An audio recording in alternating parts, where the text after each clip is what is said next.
I've dropped 4.9 kg or 11 pounds in the past 60 days, but the real win hasn't been the weight loss. It's been becoming the kind of person who doesn't need excuses anymore and doesn't let bullshit life problems get in the way. These little stresses and the things that come at you sideways that make everybody give up and curl up into a ball and say, you know what? Maybe not today, man, I'm too tired for that. That has been the real win, because for 60 plus days straight, I have not skipped my 10,000 steps, my 1,800 calories, my 150 grams protein, and my 3 times a week lifting. And nothing, absolutely nothing, is going to actually make me stop this cut. I am not falling off this road ever again. All right, this is the June update. Let's do a quick overview, go into the stats. Boom. All right, we're in the stats. Now, let's go back to the beginning of July. We started July at moving average 101.4. And we started August 1st today at 99.3. So that's 2.1 kg or 4.6 pounds per week, which is about 1.2 pounds per week or about half a kg per week, which is the perfect rate at which to drop body fat without losing muscle. Pretty good month. Let's actually take a broad overview. Let's go back to the beginning of the cut, which was, I think of it as like June 1st, but basically it was May 26th. As you can see, started at 104.2. And look at the weekly rate back in June. Look at the weekly rate, 0.6, 0.7, 0.7. You see that? You haven't really seen that ever since. Now it's like 0.5, 0.4. So we started June, here, let me go back down. We started June at, we started the cut at 104.2 and we ended it at 101.4. That is 2.8 kilograms for that month, or about 1.5 pounds per week. And if you haven't guessed it, that's because that was all water weight. It's all encouraging at first, right? And normies are like, oh, I'm losing weight so fast, until everything stalls and your body hits plateaus, because the water weight gave them false confidence, or at least unrealistic expectations. Then going into July, we're stuck at the hundreds for a while. 100.9, 0.9, 0.8, 0.8, 0.7, 0.6, 0.6, you mother. But eventually, as you see, 0.4, 3, 2, 2, 1, 1, 0. Oh yeah, baby. Give it to me. 99.8, 9.7, and boom, boom, 99.3. We are firmly done with the 100 kgs. In the physical sense, getting ripped is about aesthetics. It's about becoming a specimen. I am not interested in being a bodybuilder. I do not want to just grow horizontally for the sake of growing. We are out to become a sculpture. Why? So that we can look good and impress others? That is 1% of the motivation behind this. The reason is that we are building true and complete freedom in an unfree world. It's that we are trying to build sovereignty, and sovereignty means being in complete control of all the things that allow you to design your own life and to steer your own ship.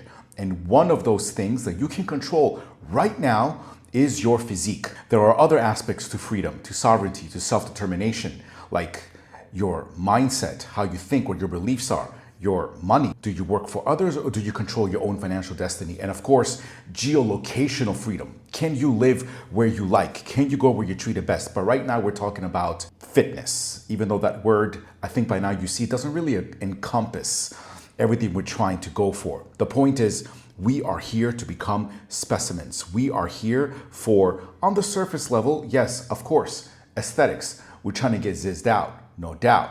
But we are here to prove to ourselves that we are the kind of person that can accomplish not only this, but everything else. If you can prove to yourself that you can control your body, that you can become a sculpture, then why would you not believe yourself when you tell yourself that you can do everything else? In fact, you won't even have to say it to yourself.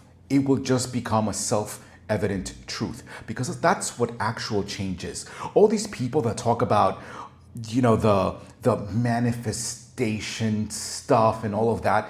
Look, I'm not saying it's useless. I'm not saying that it's all nonsense. It does have its place, but what they're not telling you, not that they're hiding, this is really what their mindset is. What they're not telling you is that you must build incontrovertible, irrefutable proof to yourself that you are who you say you are. And brother, affirmations are not going to do that for you, because your mind, your brain, whatever the hell you want to call it, is going to disagree. You can sit there in the mirror and tell yourself a million times a day, I'm ripped, I'm ripped, I'm rich, I'm ripped, I'm fit, I'm rich.